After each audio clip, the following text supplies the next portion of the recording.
Well, welcome to my world. That was a song by Jim Reeves in 1963, or in the US, 1964. I'd like to bring you into my world to let you see just an inkling of what another person's life is.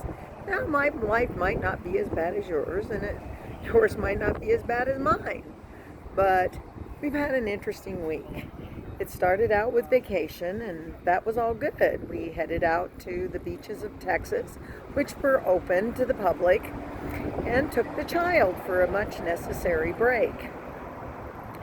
Well, I quickly discovered my wallet had been left locked in our other vehicle with all of the restaurant cards I bought for us to eat on over the week we were going to be in South Padre Island.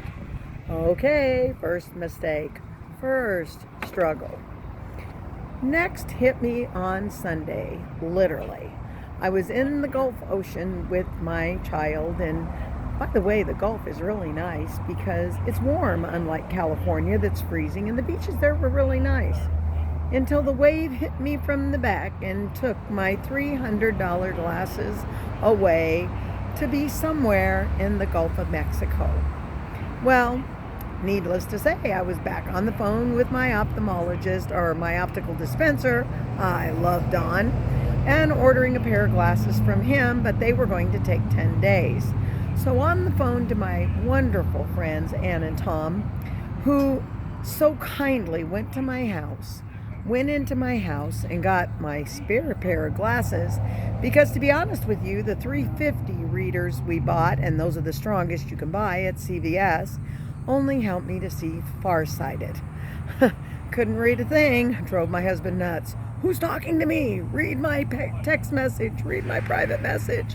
Who's saying what to me?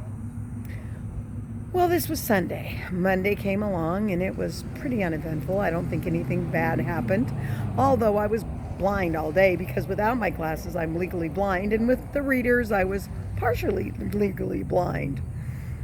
So enter Tuesday. We drove to Corpus Christi to visit a friend of mine who belongs to the club us mothers don't want to invite anybody else to. And that is the club of mothers who have lost children. You know, it's a hard club to be in, and it's a very painful club. And my daughter has been gone 9 years last January, so we're going on 10 years. So we drove to Corpus Christi on Tuesday, and on the way home, my adopted son, the son of my daughter, called us on the phone, and he was disabled and in a wheelchair, and he needed some information about an Amazon order we had made for him, and we were coordinating him to get with the Amazon driver. And the last thing we heard out of him was him telling my husband, "I love you, Dad," and my husband said, "I love you, son." Well, at 3 a.m. Wednesday morning, I got a call from the coroner. Now, this was our 42nd anniversary, and we were told he had expired, and he passed away on our anniversary when I saw the death certificate. The next day was spent dealing with the organ donation people, because he donated his body to science, and I only pray that someone got some use out of his body. And he's been a mess for a long time, just like his mom, my daughter.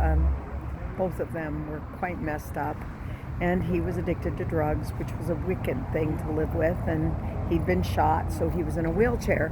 So when I look at life, I'm trying to look at it this way now, and I really haven't cried yet, not because I'm not sad, because this was my only child, other than his mother, who would tell me that he loved me. He told us that he loved us every time he called, unless he was on drugs. And when he was on drugs, he stayed away from me, because I'm high maintenance anyway, and when you're on meth, you don't want to be around me. So, I'm going to really miss him. We'll wait for the truck to pass. I'm going to miss him a lot, because he readily told us he loved us, and he did appreciate us, and so that's a hard thing, and I have to work on his obituary, and I'm sure soon I will cry, and I will cry a lot, and that probably won't be the first time I'll have tears, but I know in whom I believe it, and he is faithful. I know he knew my son's time was up, and I'm amazed he let him live almost 5 years after he was shot. So I'm grateful for the time that I had with him when he was healthy and when he was good. And I'm blessed by that. And I want to tell you something. We have gone right back to eating like we're supposed to because we want to remain healthy, and we have every excuse in the world to mess